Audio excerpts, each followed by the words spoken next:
देवी संध्या के कारण ही समस्त पुरुष जाति को मिला यह श्राप, जिसे आज भी भुगत रहे हैं सभी पुरुष।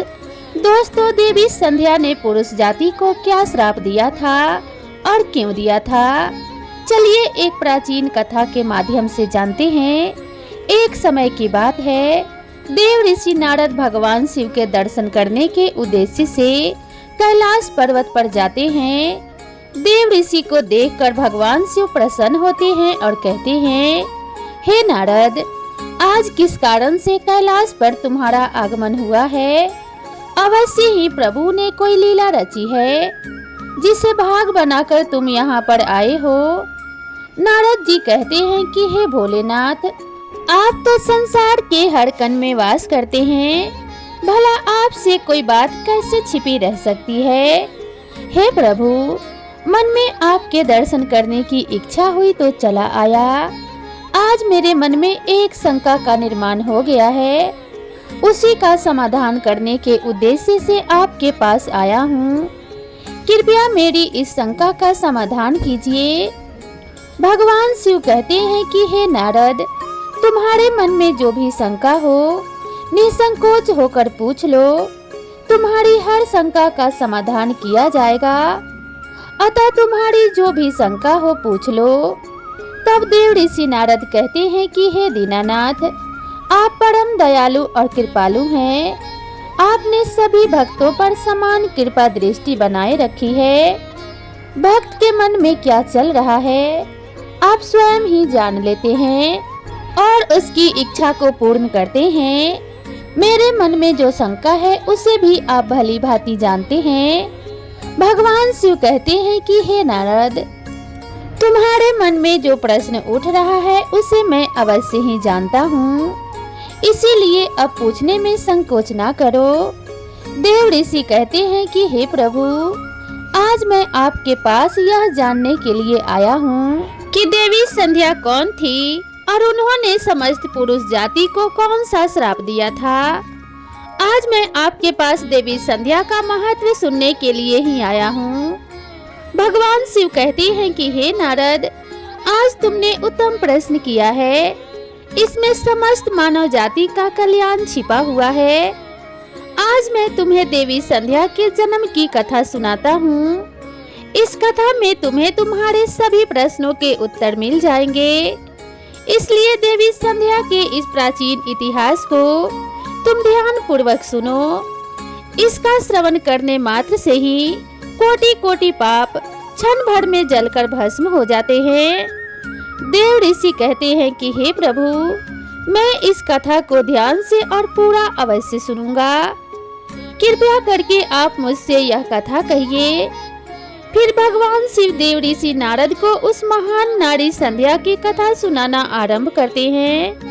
हे नारद, जब सृष्टि का आरंभ हो रहा था, तब सृष्टि के रचयिता ब्रह्मा जी कमल के आसन पर विराजित होकर भगवान का ध्यान कर रहे थे।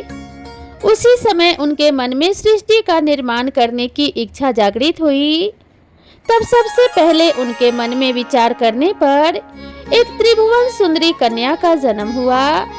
वह कन्या अत्यंत सुंदर और मनमोहिनी थी।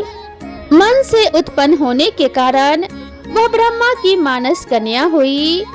ब्रह्मा जी उस समय ध्यान कर रहे थे और ध्यान करते समय वह कन्या उत्पन्न हुई, इसीलिए उसका नाम संध्या हुआ।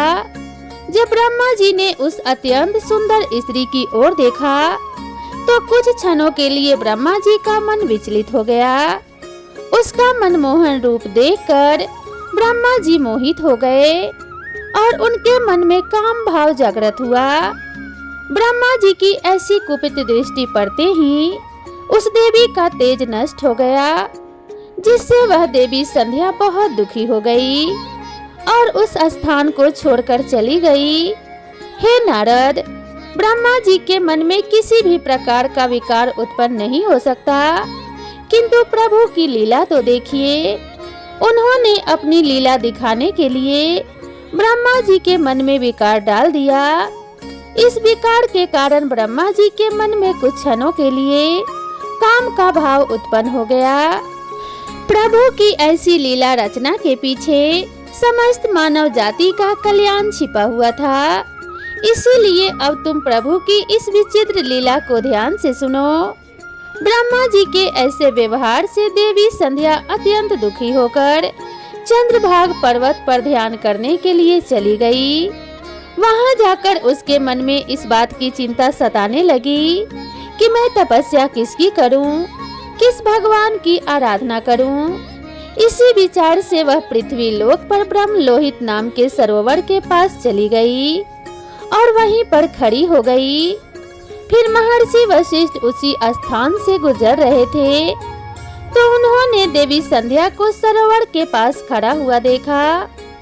देवी संध्या को अकेले उस स्थान पर देखकर महर्षि वशिष्ठ उसके पास चले गए और पूछने लगे कि तुम कौन हो, किसकी पुत्री हो, इस भयंकर वन में किस लिए घूम रही हो।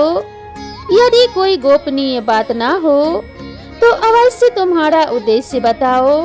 तब देवी संध्या ने उनके साथ जो हुआ वह बताया और कहा, इस समय पर्वत पर तपस्या करने के उद्देश्य से आई हूँ। कृपया आप मुझे यह बताइए कि मैं किसकी तपस्या करूँ। मुझे अब इस दौर से मुक्ति कौन दिलाएगा तथा तपस्या कैसी करनी चाहिए। कृपया मुझे उपदेश देकर अनुग्रहित कीजिए।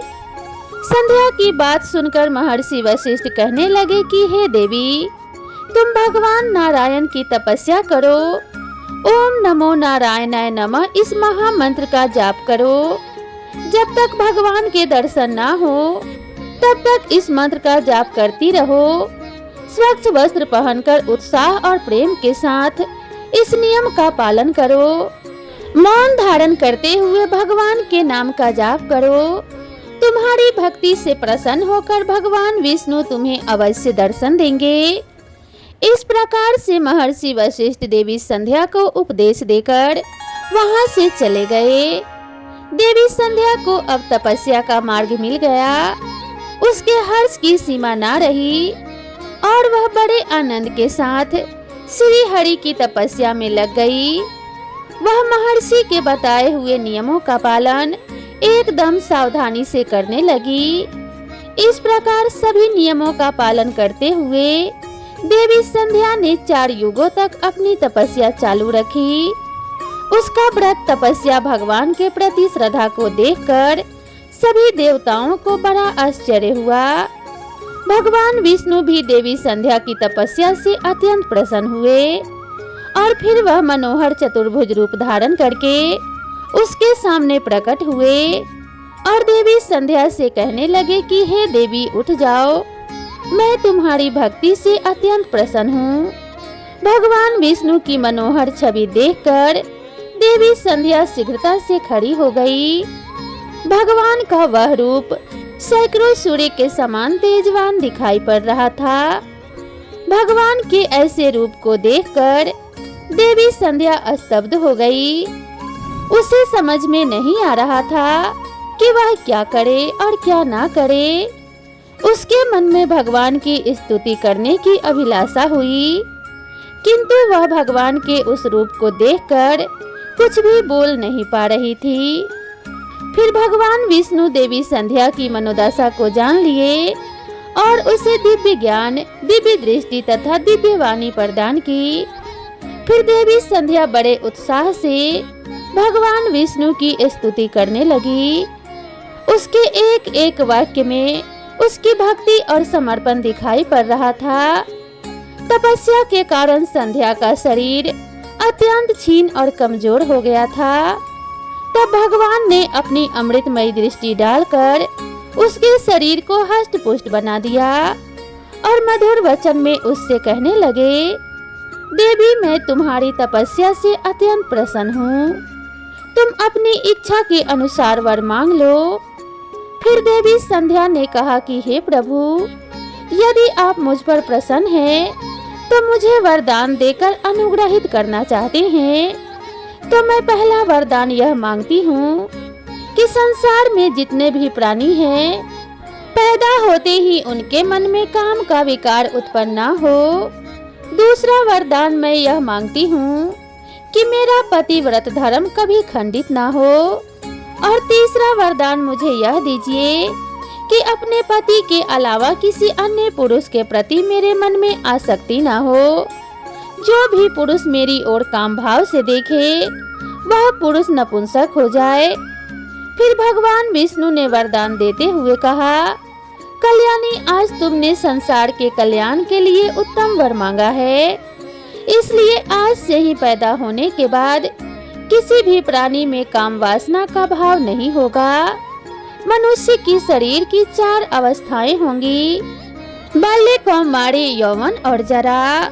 मनुष्य को कौमार्य अवस्था के अंत में ही काम भाव का उदय होगा। तुम्हारी इस तपस्या से आज से मैंने यह मर्यादा निश्चित कर दी है, संसार में कोई भी प्राणी पैदा होते ही काम भावना से युक्त नहीं होगा। तुम्हारे सतीत्व की प्रशंसा तीनों लोकों में होगी और तुम्हारे पति के अलावा जो भी पुरुष तुम्हें काम की दृष्टि से देखेगा वह तुरंत ही नपुंसक हो जाएगा। तुम्हारे पति बड़े भाग्यवान, तपस्वी, सुंदर तथा तुम्हारे साथ साथ कल्पों तक जीवित रहने वाले होंगे। हे देवी, तुमने जो जो वर मांगे हैं मैंने वह प्रदान किए हैं। अब मैं तुम्हारे मन की बात कहता हूँ। पहले तुमने अग्नि में अपने शरीर को त्याग देने की प्रतिज्ञा की थी। यह प्रतिज्ञा तुम्हें इसलिए करनी पड़ी क्योंकि ब्रह्मा की दृष्टि तुम पर पड़ चुकी थी। निर्दोष होने पर भी तुम अपने इस शरीर को त्यागना चाहती हो। यहाँ से पास ही चंद्रभाग नदी है। उस नदी के तट पर महर्षि मेधातिथि एक ऐसा यज्ञ कर रहे हैं जो 12 वर्षों में पूर्ण होगा। इस यज्ञ में तुम अपने शरीर का त्याग करके अपनी प्रतिज्ञा पूरी करो, किंतु तुम वहाँ पर ऐसे वेश में जाओ कि मुनियों की दृष्टि तुम्हारे ऊपर ना पड़ सके। मेरी कृपा से तुम अग्निदेव की पुत्री हो जाओगी। जिससे तुम अपना पति बनाना चाहती हो उसका चिंतन करते हुए तुम उस अग्नि में अपने शरीर को त्याग दो। इतना कहकर भगवान विष्णु ने अपने हाथ से देवी संध्या के मस्तक को स्पर्श किया। भगवान का स्पर्श होते ही देवी संध्या का शरीर आटे का बन गया। भगवान ने ऐसा इसलिए किया क्योंकि मुनियों का वह यज्ञ संसार के कल्याण के लिए हो रहा था और उसे अग्नि में मांस ना गिरे और अग्नि देव मांस भोगी ना बन जाए। तदंतर देवी संध्या अदृश्य होकर उस यज्ञ के स्थान पर गई। उस समय उसके मन में एक ही भावना थी। उसने पृथ्वी पर आते ही सबसे पहले महर्षि वशिष्ठ जी के दर्शन किए थे, इसलिए उसने अपने मन में महर्षि वशिष्ठ जी को ही अपना पति मान लिया और उन्हीं का चिंतन करते हुए उन्होंने यज्ञ की अग्नि में अपने शरीर को त्याग दिया। फिर भगवान की आज्ञा से अग्निदेव संध्या के शरीर को सूर्य मंडल पर लेकर गए। फिर सूर्य देव ने संध्या के शरीर के 2 भाग करके देवताओं और पितरों को प्रसन्न करने के लिए अपने रथ पर स्थापित कर दिया। उसके शरीर का ऊपरी भाग प्रातः काल हुआ और शेष भाग संध्या काल हुआ। देवी संध्या के कारण ही सुबह सूर्योदय के समय को प्रातः संध्या कहा जाता है और सूर्यास्त के समय को संध्या काल कहा जाता है। इस प्रकार से देवी संध्या जो त्याग की मूर्ति थी, उन्होंने अग्नि में प्रवेश करके अपने जीवन को समाप्त कर दिया। भगवान विष्णु के वरदान से देवी संध्या दूसरे जन्म में अरुंधति के रूप में प्रकट हुई और बाद में ऋषि वशिष्ठ जी की पत्नी हुई। भगवान शिव कहते हैं कि हे नारद, इस प्रकार से देवी संध्या के कारण ही संसार में जन्म लेने वाला प्रत्येक प्राणी काम के भाव से रहित होता है। उसके अंदर किसी भी प्रकार की काम वासना नहीं होती है और जब वह कौमार्य को प्राप्त हो जाता है तभी उसमें काम वासना उत्पन्न होती है। इस प्रकार से मैंने आपको देवी संध्या के जीवन का चरित्र सुना दिया है। देव ऋषि कहने लगे कि हे प्रभु, आपने देवी संध्या के चरित्र को सुनाकर मुझ पर बड़ा उपकार किया है। देवी संध्या की कथा सुनकर मैं बहुत ही धन्य हुआ। आपका कोटि कोटि धन्यवाद हे प्रभु। अब मैं इस कथा को तीनों लोकों में प्रचार करूंगा। तो दोस्तों, इस प्रकार से भगवान शिव ने देव ऋषि को देवी संध्या की कथा सुनाई है। दोस्तों, आपको ये कहानी कैसी लगी कृपया कमेंट करके जरूर बताएं। वीडियो पसंद आई हो तो वीडियो को एक लाइक जरूर करें और इसी तरह की नई नई कहानियों के लिए मेरे चैनल को सब्सक्राइब करना ना भूलें। तो मिलते हैं इसी तरह की अगली कहानी के साथ, तब तक के लिए नमस्कार।